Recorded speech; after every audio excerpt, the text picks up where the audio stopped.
ଅପୁତ୍ରିକ ଜନମାନେ ଏ ବ୍ରତ କରିଲେ, ଅଚିରକୃତ ସନ୍ତାନ ଲଭେଛନ୍ତି ଭଲେ। ଘରର ଘରଣୀମାନେ ଏ ବ୍ରତ କରିଲେ, ଧନ ଧାନ୍ୟ ପରିପୂର୍ଣ୍ଣ ହୁଏ ଅବେହେଳେ। ଯଦି କେହି ଜନମରୁ ପାଠ ପଢ଼ି ନାହିଁ, ଏ ବ୍ରତ କଲେ ନିଶ୍ଚୟ ସୁଜ୍ଞାନୀ ହୁଅଇ। ଯୁବତୀ ଝିଅଙ୍କୁ ଯଦି ସ୍ୱାମୀ ଛାଡ଼ି ଥାଇ, ଗୃହରେ ବିଷୟ କିଛି କାରଣ ନଥାଇ।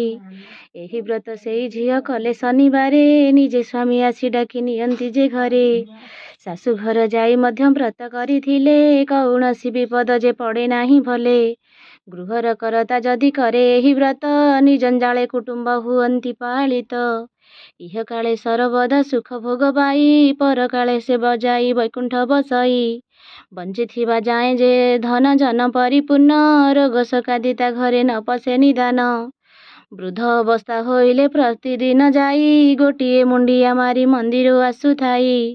ଶେଷ କାଳେ ଯାଏଁ ତାର ଅବୟବ ସବୁ, ସତେଜ ହୋଇ ରହିବ ଜୀବ ଯାଏ ଭବୁ। ତାର ପୁତ୍ର ନାତି ବୋହୂ କରିବେ ଆଦର, ଅବହେଳା କରିବେନି ସତ୍ୟ ଏହି ଗାର। ବଞ୍ଚିଥିବା ବେଳେ ସଦା ଗୌରବ, ଧନ୍ୟ ଧନ୍ୟ କହୁଥିବେ ଗଲା ବେଳେ ଯିବ।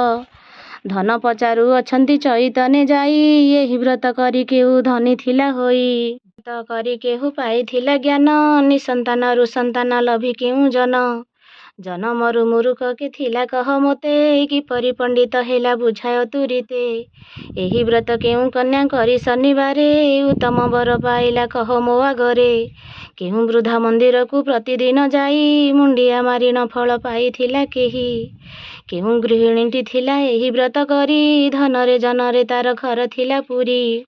କହ କେଉଁ କନ୍ୟା ଶାଶୁ ଘରେ ଯାଇଥିଲା, ଅଳପ ଦିନରେ ତାର ସ୍ୱାମୀ ଛାଡ଼ିଦେଲା। କିଏ କେଉଁ ଫଳ ପାଇଲେ କହ ଗୋଟି ଗୋଟି, ତେବେ ଯାଇ ମହାମାୟୀ ବ୍ରତ କରିବେଟି।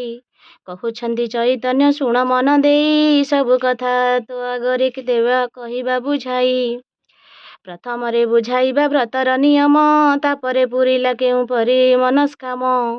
ସବୁ କଥା ତୋ ଆଗରେ କହିବା ବିସ୍ତାରି, କିପରି ଫଳ ମିଳିଲା ଏହି ବ୍ରତ କରି। କେଉଁମାନେ ଏଇ ବ୍ରତ କରିବେ ଦୃଢ଼ରେ, ନିଶ୍ଚୟ ତାଙ୍କର ବାଞ୍ଛା ହେବ ପୂରଣରେ। ଶନିବାର ଦିନୁ ସେହୁ ପ୍ରାତଃକାଳୁ ଉଠି, ମୁଣ୍ଡ ଧୋଇ ଗାଧେଇବ କରି ଦାନ୍ତ କାଠି। ନିଜ ଘରେ ପରେ ବେଶୀ ଲୁଗା ପାଲଟିବ, ଧଳା କିମ୍ବା ନାଲି ଲୁଗା ନିଶ୍ଚୟ ପିନ୍ଧିବ।